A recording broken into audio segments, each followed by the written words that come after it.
Hello and welcome to The Explainer. Today, we're going to tackle a problem that, let's be honest, plagues almost every single team out there. A dashboard that's just overflowing with data, but gives you a real lack of direction. We're going to explore a simple, visual tool designed to fix that exact problem. It's called a KPI tree, and trust me, it can totally transform how your team connects that day-to-day work to the big picture goals. So let me ask you a quick question. Take a hard look at your team's dashboard. Does it feel kind of like a cluttered garage, just full of tools you never actually use?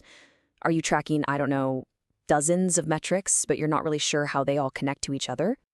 You know, it's such a common trap to fall into. So many teams are tracking every possible click, every view, every event. But when you ask them to draw a straight line from a specific task to a major company goal, they just can't. And that disconnect, that feeling between all your effort and the actual impact, it can be incredibly frustrating. To really get a handle on this challenge, let's dive into a real-world example.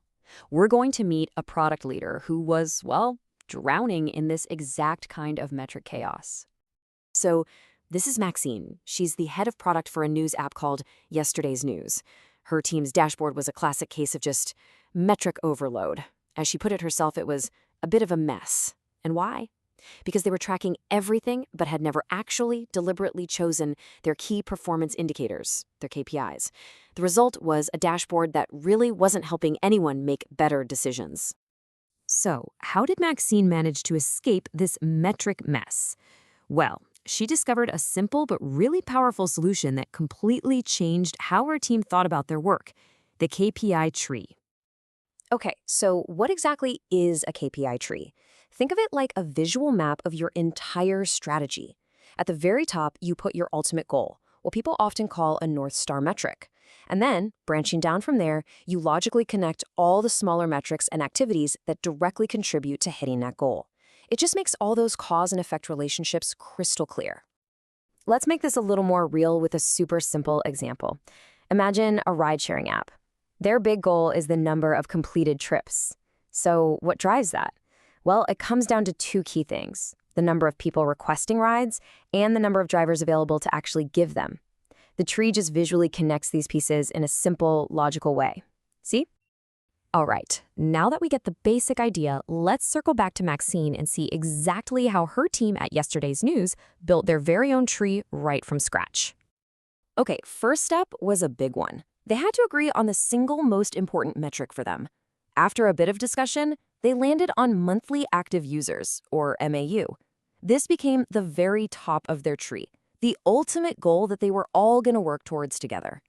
So once they had their North Star, they started to break it down. And the key here is that they approached it like a simple math problem. How do you calculate monthly active users? Well, it's the sum of your new users, plus your returning users, plus any reactivated users who might have come back after being gone for a while. Next up, they took that new users branch and started digging deeper. And this is a really key point. They didn't do it in a vacuum. They brought in the marketing team, the experts on the whole acquisition funnel. Marketing helped them identify the core drivers for new users, things like app store views and leads. This just shows you how important collaboration is in this whole process. Now, the returning users branch, that was a little trickier. The connections weren't some clean mathematical formula, so the team turned to user research. They actually talked to their users to figure out what behaviors made them likely to come back. And this allowed them to form educated guesses, or hypotheses, about what was really driving retention. And what was the result of all this hard work? The benefits were huge.